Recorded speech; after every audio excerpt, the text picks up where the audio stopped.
আসসালামু আলাইকুম প্রিয় বন্ধুরা, শুভেচ্ছা নেবেন।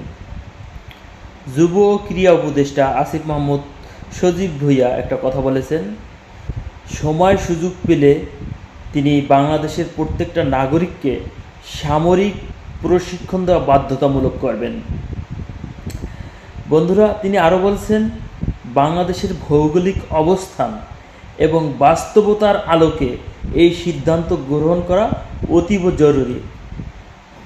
আসলেই মনে হয় এটাই সঠিক কথা, কারণ বাংলাদেশের যে প্রতিবেশী রাষ্ট্র, তারা প্রত্যেকেই বাংলাদেশের পুরো একটা লোলুপ দৃষ্টি ফেলে রেখেছে।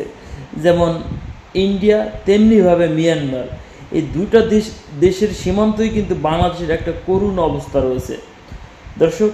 আর এই অবস্থায় সার্বভৌমত্বকে অক্ষুণ্ণ রাখার জন্য প্রত্যেকটা নাগরিকের আসলেই সামরিক প্রশিক্ষণ থাকা জরুরি, যাতে কোনো দেশের আগ্রাসনকে রুখে দিতে প্রত্যেকটা নাগরিক বাংলাদেশের সামরিক বাহিনীর সাথে সমকণ্ঠে এবং সমস্বরে যুদ্ধ করতে পারে।